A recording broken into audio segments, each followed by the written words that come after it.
اعوذ باللہ من الشیطان الرجیم، بسم اللہ الرحمن الرحیم۔ مزید طالب و طالبات السلام علیکم۔ جیسے کہ آپ کو پتہ ہے کہ میٹرک کے امتحانات سر پر ہیں، جیسے کہ ڈیٹ شیٹ بھی آ چکی ہے، اور اس میں ہم آپ کو پرووائڈ کر رہے ہیں امپورٹنٹ ماڈل پیپرز کے جو کویسچنز، آپ کا پیپر پیٹرن جو ہے وہ کس طرح سے آ سکتا ہے، اور میں ساتھ میں آپ کو آبجیکٹ کو فالو کر دوں کہ آپ کا جو رول نمبر ہوگا، سب سے پہلے آپ اپنے رول نمبر کو رائٹ کریں گے اور پھر آپ رول نمبر کے حساب سے ان ببلز کو فل کریں گے، اور ٹائم ہوگا آپ کے پاس 20 منٹ۔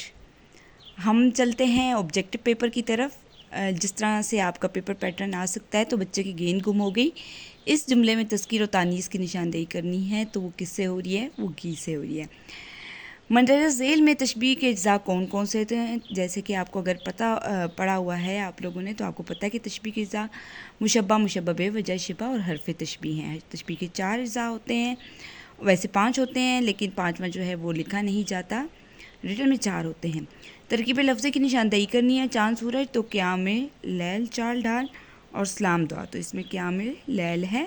ایسا صنف سخن جس میں کسی بھی ایک خیال کو مسلسل بیان کیا جاتا ہے، تو وہ کیا کہلاتا ہے؟ نظم کہلاتا ہے۔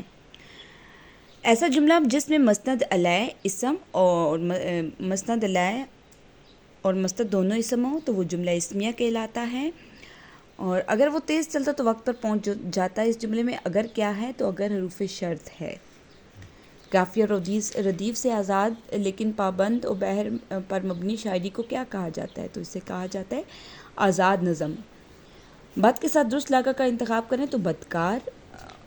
مثل کی ہمت کا حامی خدا ہے، مثل ہے کہ ہمت کا حامی خدا ہے۔ قواعد کی روح سے غلطی کی نشاندہی کریں تو یہ متشابہ کی غلطی ہے۔ متشابہ الفاظ جن کا املا ایک جیسا ہوتا ہے یا جن کی آواز ایک جیسی ہوتی ہے، وہ متشابہ الفاظ ہوتے ہیں، لیکن ان کے معنی مختلف ہوتے ہیں۔ ایسے حروف جو کچھ پوچھنے یا سوال کرنے کے موقع پر استعمال ہوتے ہیں، تو وہ کون سے حروف ہوتے ہیں؟ وہ حروف استفہام ہوتے ہیں۔ سن تو صحیح جہاں میں تیرا افسانہ کیا، کہتی ہے تجھ کو خلق خدا غائبانہ کیا۔ شرع اسلام میں یہ شعر کیا کہلائے گا؟ تو افسانہ اور غائبانہ سے جیسے کہ مراد لیا گیا ہے، ہم آواز الفاظ ہیں اور یہ غزل کا مطلع ہے۔ اشعار میں ہم آواز الفاظ کو کیا کہیں گے؟ تو ہم آواز الفاظ کو قافیہ کہتے ہیں۔ اور صبح آیا جانب مشرق نظر، ایک نگار آتش سرخ سر کھلا، تو یہ کنایا کی اس میں علم بیان کی کون سی قسم کی نشاندہی کی گئی ہے؟ نشاندہی کریں کون سی قسم بیان ہوئی ہے؟ تو وہ کنایا وہ لفظ جو جس کے مجازی معنی مراد ہوں مگر حقیقی اور مرادی معنوں میں تشبیہ کا تعلق نہ ہو، تو کیا کہلاتا ہے؟ وہ ہے مجاز مرسل۔ کیا کیا خضر نے سکندر سے، اب کسے رہنما کرے کوئی۔ شعر میں کون سی صنعت استعمال ہوئی ہے؟ تو خضر کا واقعہ اور سکندر کا، تو صنعت تلمیح استعمال ہوئی ہے۔ لڑی میں پڑھے ہوئے منظر میں سے آپ کو عبارت کی تفہیمی عبارت آئی ہوئی ہے، جو یعنی کہ سوالوں کے جواب دینے ہیں، اس کا ریویو دیکھ لیجئے۔ اس میں آپ کو مرکزی خیال بھی آ سکتا ہے، عبارت کی تلخیص بھی آ سکتی ہے، اور اشعار پڑھ کر سوالوں کے جواب۔ کسی نے بغیر اس کی ہرگز نہ پائی محنت کی برکات سے ہے، وہاں جو لوگ کھلاڑی وہ یہاں ہیں شاعر، کرکٹ اور مشاعرہ سے دیار عشق میں اپنا مقام پیدا کر۔ اور نظم جاوید کے نام سے آتی ہے کس طرح سے میری روح قبض کو، غزل سے لیا گیا ہے۔ ہوا کرے اگر اس کا سکور اس کا زیرو، کرکٹ اور مشاعرہ سے ہیں۔ تو پہلے شعر کا مفہوم ہے، ریویو اس کا دیکھ لیجئے۔ شاعر نے امپائر کا لفظ کس کے لیے استعمال کیا ہے؟ تو شاعر نے امپائر کا لفظ محفل مشاعرہ کے صدر کے لیے استعمال کیا ہے۔ نئے صبح و شام پیدا کرنے سے اقبال کی کیا مراد ہے؟ جیسے حضور صلی اللہ علیہ وسلم نے نئی دنیا پیدا کی، انقلاب برپا کیا۔ چوتھے شعر میں شاعر کی موت کے بارے میں کیا ہے کہا گیا ہے؟ تو یہ بھی آپ اس کا ریویو دیکھ سکتے ہیں۔ شعر میں لفظ پسرڈی سے کیا مراد ہے؟ تو یہ ناقص یا گھٹیا اور کمزور ہے۔ شعر میں کون سی صنعت استعمال ہوئی ہے؟ اور اس میں یہ جی آپ کو بتایا گیا ہے کہ صنعت تزاج استعمال ہوئی ہے۔ ہوا اگر اس کا سکور زیرو، یہاں پر جو شخص پسرڈی وہاں ہے ہیرو، زیرو اور ہیرو کے الفاظ آئے ہیں۔ تو قواعد کی روح سے جو ہے زبان شناسی ہے، اور اس میں مجزل اجزاء کے جوابات لکھیں۔ پتھر سخت ہے، تو یہ جملہ اسمیہ ہے، اور جملہ اسمیہ کی اس کی ترکیب نحوی آپ دیکھ سکتے ہیں۔ غزل کے مطلع اور مقطع کی تعریف بیان کر کے ایک ایک مثال بھی دینی ہے۔ تو جب مثال پوچھی جاتی ہے تو آپ نے ضرور دینی ہے۔ مطلع کیا ہوتا ہے؟ غزل کا پہلا شعر، اس کے دونوں مصرع ہم قافیہ اور ہم ردیف ہوں، اور اس میں دیکھ لیں فقیرانہ صدا کر چلے میاں خوش رو ہم دعا کر چلے.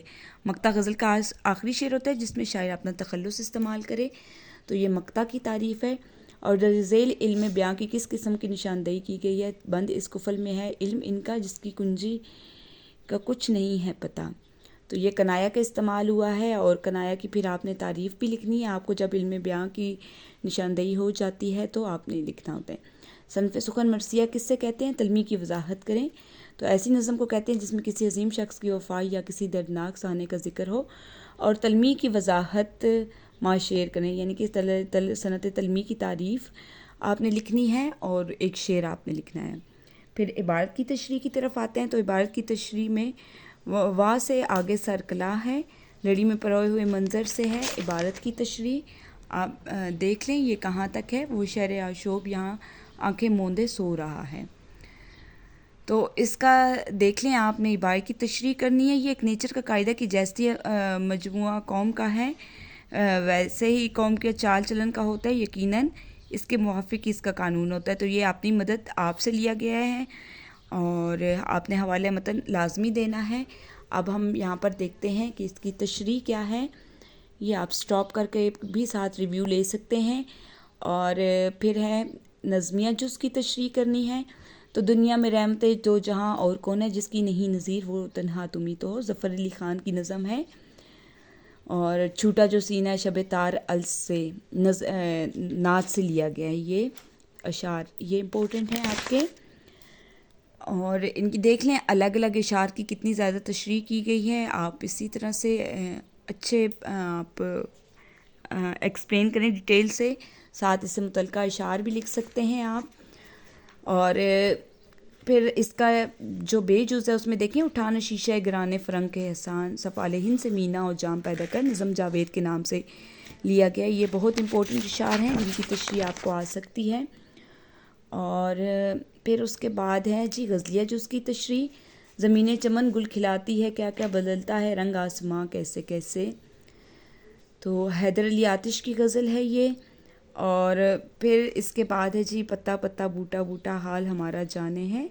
یہ آپ کا چوائس میں جانے نہ جانے گلی نہ جانے باغ تو سارا جانے. میر تقی میر کی غزل ہے. یہ آپ کے پرانے سلیبس میں سے یہ آپ کو نہیں آئے گی.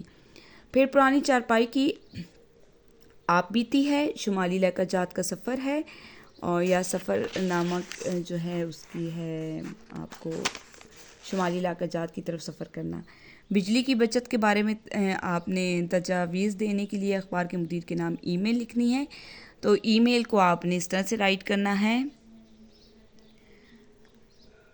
یہ دیکھ لیجئے. تو امید ہے کہ آپ کو ماڈل پیپر نمبر 6 جو ہے وہ اچھی طریقے سے سمجھ آ گیا ہوگا. مزید اپڈیٹ کے لیے آپ میرے چینل کو سبسکرائب کیجئے. آپ کمنٹ کر کے بتا سکتے ہیں. میں آپ کو مزید اپڈیٹ دیتی رہوں گی. پی ڈی ایف فارم میں بھی آپ کو جو ہے وہ نوٹس مل سکتے ہیں. اور ریویو آپ ایک دفعہ پھر دیکھ لیجئے. نیو ویڈیوز کے لیے آپ انتظار کیجئے. ملتے ہیں نیو ویڈیو کے ساتھ. اللہ حافظ.